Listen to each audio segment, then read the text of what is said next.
এদের প্রত্যেকের চিন্তা চেতনা আলাদা আলাদা। আমি তো আল্লাহর কসম করে বলি, আমার দাদি নানিরে দুজনরে আমি দেখছি কালো ঢিলে ঢালা বোরকা পরা। আমার মাকেও দেখছি শাশি মামি, তাগরেও দেখছি ঢিলে ঢালা কালো বোরকা পরা। আমার স্ত্রী সেও কালো ঢিলে ঢালা বোরকা পরে। এখন আমার মেয়ে 13.5-14 বছরের মেয়ে, সেও কালো ঢিলে ঢালা বোরকা পরে। তো এটা না পরিবার আমার সিরিয়াল একরকম। মা যেমন, আমার দাদি যেমন, আমার নানি যেমন, আমার মামি যেমন, আমার চাচি যেমন, আমার স্ত্রী তেমন, আমার কন্যা তেমন, এক পোশাক তাদের চলমান। এটা তো একটা সম্পর্কের বন্ধন, এটা তো একটা পবিত্রতার বন্ধন। আজকে মুসলমানের বাপ চাচারা একটাবার বলে না যে পুত তুই এটা কার মতো চুল রাখলি, কিরে আমি কে তোর, আর তোর তাই রুমকা, তুই কেডা আমি কেডা, আমি তোর বাপ নাকি ব্রাজিলের খেলোয়াড় তোর বাপ, আর্জেন্টিনার বাপ তোর বাপ, কাফেরের ফুত তুই না মুসলমানের ফুত তুই, এটা তুই নর্তকীর ঘরে জন্ম নিছ নাকি ইমানদারের ঘরে জন্ম নিছ, এটা বলতে। আপনি আপনার মেয়েকে জিজ্ঞেস করেছেন কার ঘরে তুই জন্ম নিলি? তুই মুসলমানের ঘরে জন্ম নিলি না কাফের বেঈমানের ঘরে জন্ম নিলি? কাফেরের চুল, কাফেরের প্যান্ট, কাফেরের ফ্যাশন, বেঈমানেরটা তোর পছন্দ হলে তো তোর রক্তটা তো আরেকবার পরীক্ষা করা উচিত বেটা। এটা ইমানের রক্ত না বেঈমানের রক্ত, এটা দেখা দরকার, তো টেস্ট করা দরকার। সম্পূর্ণ বিপরীত, বাবা মা বংশ ইসলাম ঐতিহ্যের একেবারে উল্টা। এটা কি ধরনের মানুষ, কি উনি বলেন? আমরা নিজের চোখে নিজের ফ্যামিলি তছনছ করে দিলাম, তছনছ করে দিলাম। প্রতিটা সন্তান তার মা বাপ থেকেই শিখে। মূল শিক্ষা সন্তানের পিতামাতা। হেদুনুল উম্মাহাত মাদ্রাসাতুল বানাত, আরবি ভাষার প্রবাদ, মায়ের কোল সন্তানের সবচেয়ে বড় পাঠশালা, বিদ্যালয়। সন্তানের মাদ্রাসা, সন্তানের প্রথম মাদ্রাসা কি? মায়ের কোল। আমি আলহামদুলিল্লাহ শুধু বোঝানোর জন্য বলি, এমনি আমার 2.5 বছরের মেয়ে, আমার ছোট মেয়েটা, আমি ইনশাআল্লাহ আমি চ্যালেঞ্জ করলাম, এখন আমার মেয়েটার আমার গেটের এই পাশে আনতে হইলে মাথায় হিজাব না দিলে আপনার বাপের ক্ষমতাও নেই। হে মাথা কি দিতে গো, হে মানেই না হিজাব, বাবু হিজাব, হিজাব হিজাব করি, মাথার এটা দিতেই হবে। আমি উমরায় গেছি রমজানে সৌদি আরব, যতবারই আমার এই বাচ্চাটার সাথে আমি মোবাইলে কথা কইছি, আব্বু তোমালে আব্বু হিজাব আনবেন, হিজাব হিজাব হিজাব আনবেন, হিজাব। তা আমি প্রায় 6টা হিজাব হের লেগে আলাদা বাচ্চা সুন্দর থেকে আনছি। তো এটা তার, সে তার মা থেকে দেখছে, সে তার বড় বোন থেকে দেখছে, আমার বড় মেয়ে আছে, তো ছোট মেয়ে সে তার ঘর থেকে তো শিখছে নাকি না আমার ওয়াজ শুনে শিখছে, ঠিক আমার ওয়াজ বুঝিনি কিছু। দিন শিখতে হয়, শিখাইতে হয়। আমরা ছেড়ে দিচ্ছি, ছেড়ে দিতেছি আমরা আমাদের ছেলে, আমাদের পরিবারকে। আস্তাগফিরুল্লাহ, আস্তাগফিরুল্লাহ। এটা আমার অস্থিরতা বাপ। আমি প্রতিদিন চিৎকার চেঁচামেচি করি, 10 জন হোক 10,000 হোক 20 জন মুসল্লি হোক, আমার কোনো আপত্তি নেই। এই রোদ গরম সমান তাল বলতে থাকি, একটাই নেশা, আপনার অল্প হোক সামান্য হোক মানুষ। কিন্তু এইভাবে মুসলমান নিজের ফ্যামিলিকে ছেড়ে দিল, স্ত্রী সন্তানের আখলাক চরিত্র, তাদের ঈমান আমল, তাদের আখেরাত, তাদের চেহারা সুরতের সৌন্দর্য একেবারে টোটাল বাদ দিয়া এই বেকুবে সারা দিন সোফা খাট ফার্নিচার জমি টাকা পয়সা ব্যাংক ব্যালেন্স এই নিয়ে ব্যস্ত। এই কাল লেগে করসের বেটা, তোর ফুতে খারাইয়া মুতে তুই কাল লেগে কামাই করস বেটা, বেকুব।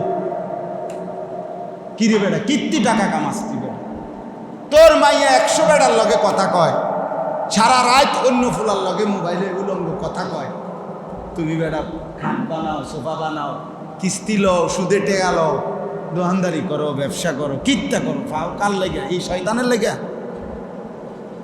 হ্যাঁ, এই শয়তানের জন্য। এটা সংসার, এটা ফ্যামিলি হইল। হ্যাঁ, আমনে 28 বছর ধরে কামাই করতে আছেন, আর আমনের বেড়ি টাকা আমনেতে লইয়া এরপরে সাজ্জা গুজ্জা রাস্তার বেড হইতে রে আপনার বেড়ির রূপ যৌবন শরীর সব দেখাইতেছে বেপর্দা। টাকা আমনের, পয়সা আমনের, থ্রি পিস আমনের, মেকআপ বক্স আমনের, টাকা সব কিছু আপনার। এসব বেওকুফ, এসব অক্ষম স্বামী, এগুলো কি বাজারে উঠে নিয়ে?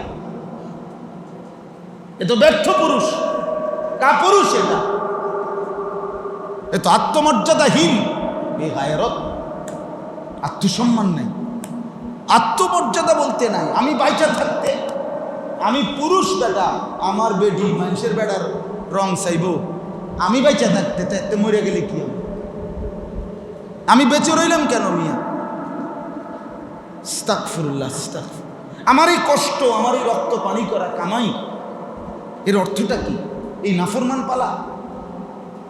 বলেন বলেন, ইনসাফের কথা বলেন না, বিবেকের কথা বলেন আগে। প্রবাসীদের কষ্ট আমি নিজ চোখে দেখি এই প্রতিবারই। এইবারও আমি উমরায় গেছি যে রমজানে সৌদি আরব। আমি প্রবাসীদের কাছে, অনেক প্রবাসী ছেলেদের রুমে আমি গেছি, আমি বয়ান করছি ওদের জন্য আলাদা। ওদের রুমে 30 জন, 26 জন, 32 জন একসাথে হয়েছে। রাতের 2টায়, রাতের 1টায় বয়ান করছি ওদের জন্য আলাদা।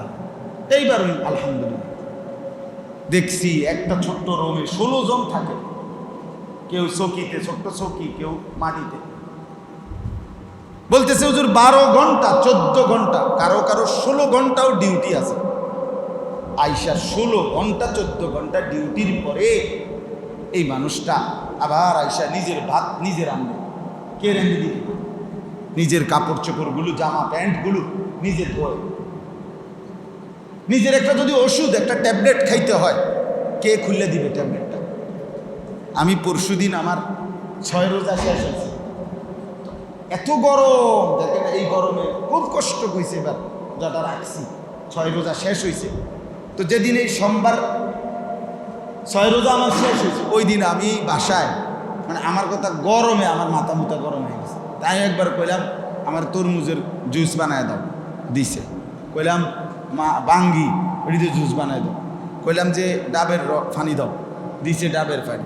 এরপরে বললাম ট্যাং দিয়ে শরবত বানাই দাও। মানে কয় নাজ্জার পূজা ধরছে। কিন্তু আমার প্রশ্ন হলো, আমার তো বিবি আছে ঘরে, তো আমি তাকে যা বললাম সে তো আমার দিল ব্যবস্থা করে। আমি মনে 2 জগ বিভিন্ন শরবতে খাইছি ওই দিন গরমের কারণে। তাইলে আমার প্রশ্ন হইল, ভাইয়া এই বেচারা 8 বছর 12 বছর, আমি জেদ্দাতে এমন অনেক প্রবাসী দেখছি যারা যে 28 বছর সৌদি করে, জিদ্দা 28 বছর, 32 বছর ধরে, 32টা বছর যে লোকটা 28 বছর যে তার জীবনের সমস্ত সুখ কোরবানি কইরা বউ বাচ্চার সুখের জন্য টাকা রোজগার করলো। ওই নাফরমানরা যদি দেশে বেপর্দা চলে আর মোবাইল টিপে আর সারা রাত উলঙ্গ ছবি দেখে, এই বেচারার কষ্টের টাকা দিয়া এটা মনটারে মানায় কেন? বলে এটা বিবেকেরে মানায় কেন? এই বেচারার এই কষ্টটা।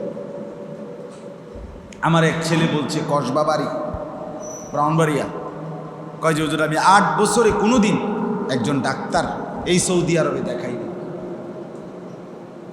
একজন ভালো ডাক্তার থেকে কোনোদিন কোনো রোগে ওষুধ নেইনি। কেন? কয় এখানে ডাক্তারের ভিজিট, ঔষধ সব মিলাইলে কমপক্ষে 15-20 হাজার টাকা খরচ হয়ে যাবে। এই টাকাটা যদি আমার খরচ হয়ে যায় তাইলে আমি বাড়িতে টাকা পাঠাবো, আমার বউ বাচ্চা তো কষ্ট পাইব, আমার মা, আমার বোন, আমার বউ, আমার বাচ্চাগুলো কষ্ট পাইব। এই জন্য হুজুর এই ব্যথা বেদনার 1-2টা ট্যাবলেট খাইয়া পড়ে থাকি, আর বাকি টাকাটা কষ্ট করে জমাইয়া বিদেশ পাঠাই, বাড়িতে পাঠাই। তাহলে এই কষ্টের টাকা বেচা, রক্ত পানি করা টাকা, বিনিময়ে সন্তানের এই আচরণ, বিনিময়ে স্ত্রীর এই আচরণ। এই বিটি বাজারে বাজারে ঘুরে, মার্কেটে মারে, ওটা বিদেশের বউ, ওটির টাকার অভাব নাই, ওটি রাতে মোবাইল 2টা, বুঝেন নাই কথাটা? ওনার কোনো অভাব নাই, কোনো টেনশন নাই, অথচ ওই বেচারা জান শেষ।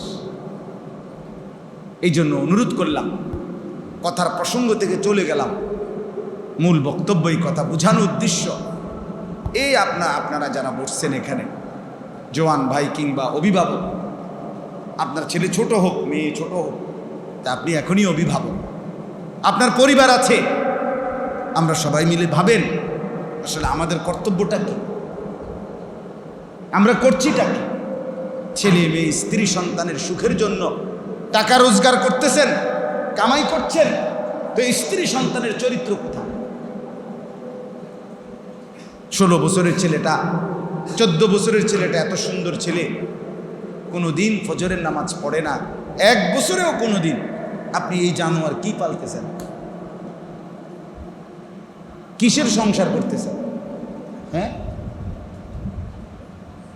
আপনার স্ত্রী নামাজ পড়ে না, পর্দা করে না, আপনার ঘরে প্রতিদিন রঙিন নাচ গান নর্তকীর ছবি দেখে বউ বাচ্চা প্রতিদিন।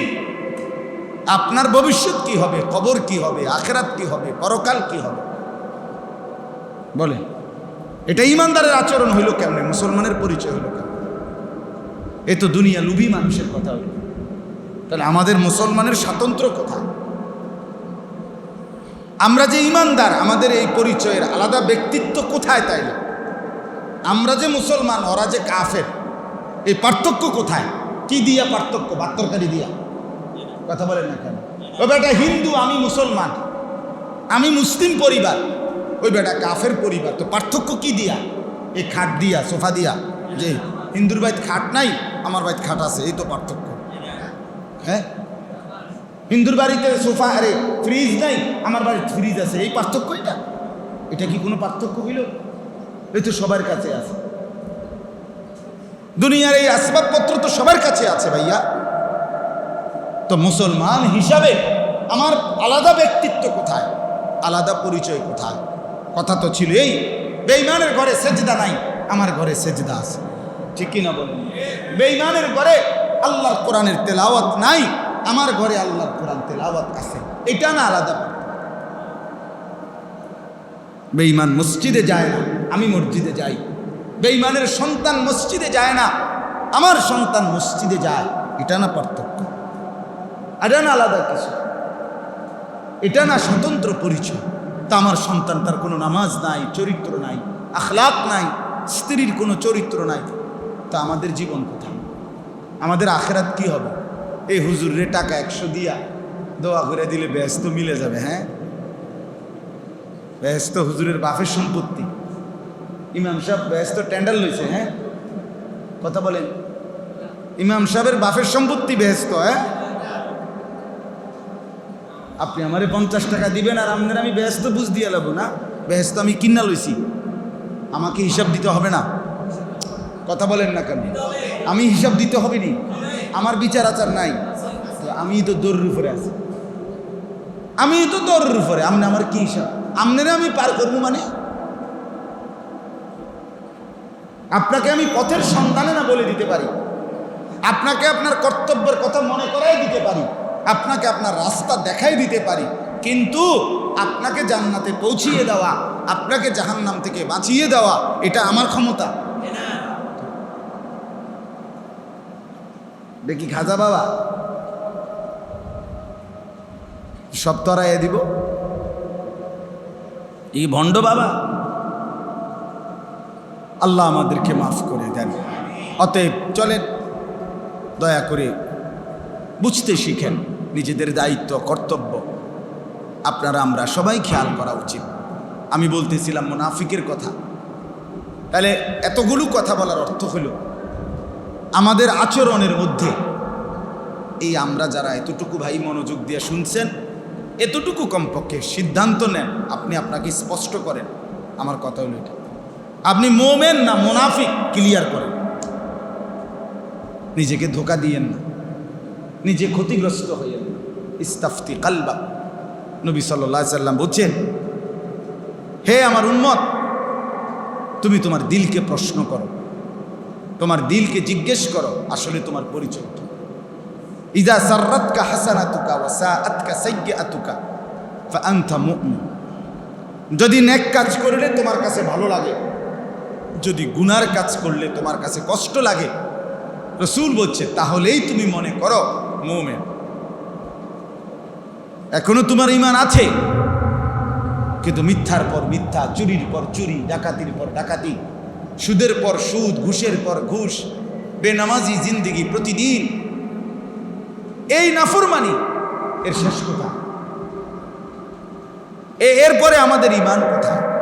তাহলে আজকের মূল বক্তব্য, আমরা যেন মুনাফিক না, কথায়ও না, আচরণেও না, দিলেও না, জবানেও না। কি বলেন? কি না হই? বলেন না, কি না হই? মুনাফিকের তিনটা চিহ্ন এইখানে এই আয়াতে আল্লাহ তাআলা বলছে। এবার এটুকু শুনেন, তাইলেই আমার কথা শেষ। এই 81 নম্বর আয়াতে আল্লাহ তাআলা মুনাফিকের তিনটা চিহ্ন বলছে। 1 নম্বর, মুনাফিকের প্রথম পরিচয়, মুনাফিক সর্বদাই চেষ্টা করে আল্লাহর রসুলের বিরোধিতা করা। এটা মুনাফিকের বৈশিষ্ট্য। নবী বলেন একদিকে, সে করে উল্টো দিকে। নবী চলেন একদিকে, সে চলে উল্টো দিকে। নবীর চেহারা, নবীর সুরত, নবীর জিন্দিগি একদিকে, তার জিন্দিগি আরেক দিকে। এই রসুলের খেলাফ, রসুলের বিরোধিতা, এটা মুনাফিকের চিহ্ন। কিসের চিহ্ন? 2 নাম্বার, আল্লাহর রাস্তায় জান এবং মাল দিয়ে যুদ্ধ করা, এটাকে অপছন্দ করা। জিহাদ ফি সাবিলিল্লাহ, আল্লাহর জন্য জীবন দেব, আল্লাহর জন্য সম্পদ ব্যয় করব, এটা যার মন চায় না, এটা যে পছন্দ করে না, এটা মুনাফিক। এটা কিসের চিহ্ন? সর্বযুগে মুনাফিক ভীরু হয়, কাপুরুষ, দুর্বল হয়, ভীরু হয়, আল্লাহর জন্য জীবন দিতে চায় না। সাহাবায়ে কেরাম যারা মুমিন ছিলেন, তারা প্রতিনিয়ত আল্লাহর রাস্তায় যুদ্ধ করছেন, শহীদ হয়েছেন। অধিকাংশ, অসংখ্য সাহাবীর জীবনীতে আছে নবীজির, যারা রক্তমাখা অবস্থায় তরবারির আঘাতে, যখন তাদের শরীর ঝাঁঝরা করে ফেলছে বর্ষার আঘাতে, শেষ নিঃশ্বাস বের হওয়ার সময় ওনারা চিৎকার করে বলতেন, ফুস্তু ওয়া রাব্বিল কাবা, কাবার রবের কসম, আমি সফল হয়ে গেলাম, আজ আমি কামিয়াব হয়ে গেলাম। তাহলে আল্লাহর রাস্তায় জীবন দিতে পারা, আল্লাহর জন্য জান দেওয়া, আল্লাহর জন্য জীবন উৎসর্গ করা, মাল উৎসর্গ করা, এটাকে যার পছন্দ, এটাকে যে সফলতা মনে করে, এটা মুমিন। আর এটাকে যে পছন্দ করে না, এটা মুনাফিকের ছিল।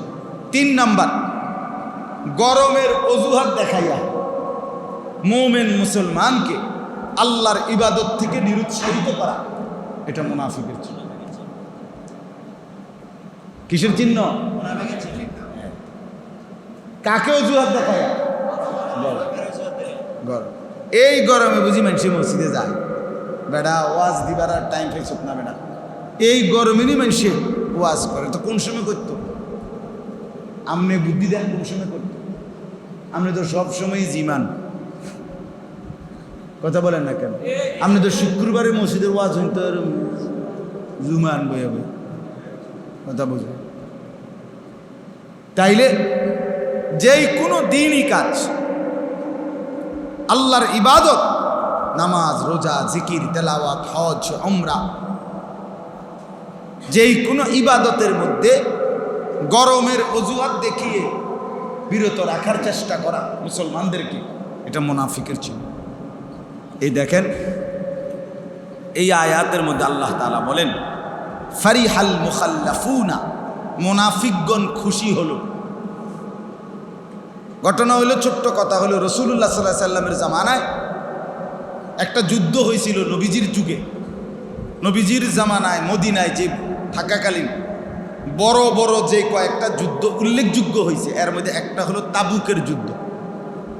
নবীজির জীবনে নবীজি নিজেও অংশগ্রহণ করছেন, 30,000 সাহাবী ওই যুদ্ধে অংশগ্রহণ করছে। মদিনা থেকে প্রায় 800 কিলোমিটার দূরত্বের জায়গার নাম হলো তাবুক, সেখানে গিয়ে যুদ্ধ করছে। 800 কিলোমিটার অনেক দূর, অনেক দূর কিনা? বাংলাদেশের টেকনাফের শেষ মাথার থেকে পঞ্চগড় উত্তরবঙ্গের একেবারে লাস্ট রোড পর্যন্ত 800 কিলোমিটার না,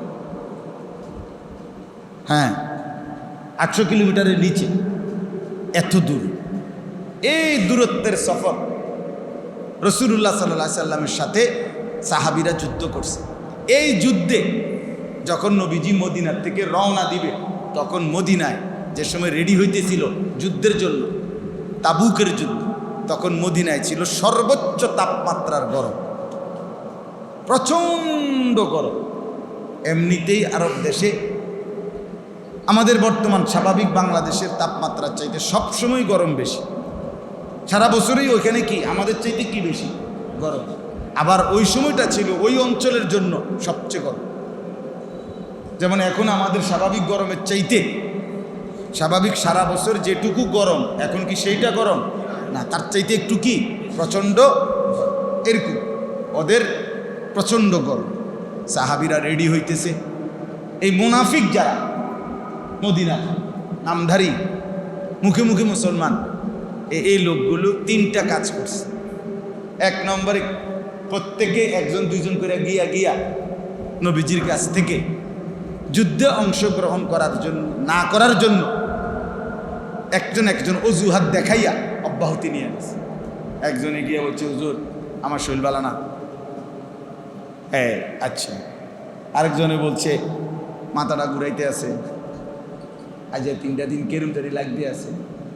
আরেকজনের ফুতের ফ্যাট শরীর ভালো না, আরেকজনের মেয়ের শরীর ভালো না, আরেকজনের বউয়ের সিজার সামনের সোমবার। কথার কথায় বললাম, অর্থাৎ মিথ্যা বলিয়া বিভিন্ন অজুহাত দেখাইয়া একজন করে কি নিয়ে নিছে, ছুটি নিয়ে। এখানে একটা দারুণ কথা আছে, ফারিহাল মুখাল, আমি ওই যে কথাটা বললাম আজকেও বলছি, ফারিহাল মুখাল্লাফুন। আল্লাহ কোরআনে বলে মুনাফিকগুলো যখন নবীজির থেকে ছুটি নিতে পারছে যুদ্ধের না যাওয়ার, তারা নিজেদের কাছে গিয়া নিজেরা খুশি হাসতেছে, এটা কামে করলাম, এটা যেমন লাগতো না, একটা কইয়া বুঝ দিয়া লাইছে। তো এরা মনে করতেছে এরা আমরা গেলাম না যুদ্ধে। আল্লাহ বলতেছে মুখাল্লাফুন, আমি তোমরে নিলাম। তোমার মতো বেড়ই এত ফালতু মানুষ আমার দিনের জন্য লাগে না বেড়া, দৌড় বেড়া, অপদার্থ বেড়া, প্লাস্টিক বেড়া। তোর মতো বেড়ই বেড়া না হইলে কি হিসেবে বেড়া, কথা বুঝেন না?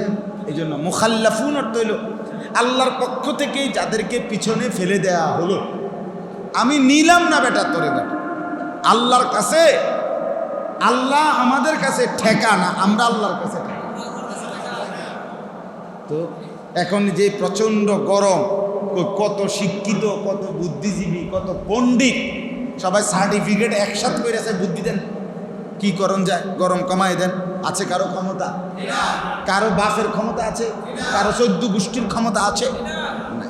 ঢাকা তো একটা তুল কালাম চলতেছে। ঢাকায় 2 সিটি কর্পোরেশন বুদ্ধির,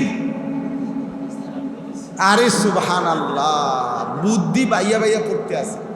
মানে গরম কেমনে কমানো যায়, আধা লিটার করে পানি দিতেছে, 12টা করে ওরসালাইন দিতেছে, ছাতা দিতেছে কোনানে, এরপরে যে আপনার গাড়ি দিয়া কৃত্রিম বৃষ্টি, হ্যাঁ মানে ইয়া দিয়া 5 দিয়া বৃষ্টি দেওয়াইতেছে। তারপরে ওই কালকে দেখলাম ট্রাফিকের জন্য এসি হেলমেট দিছে, হেলমেটটার ভিতরে কি এসি হেলমেট, মানে ট্রাফিকের মাথা গরম। পুরা দেশ আপনি বলেন এই এটুকু গরমের মধ্যে পুরা দেশের নিয়ন্ত্রণ এলোমেলো হয়ে গেছে, ঠিক কিনা বলেন? স্কুল কি খোলা রাখবে?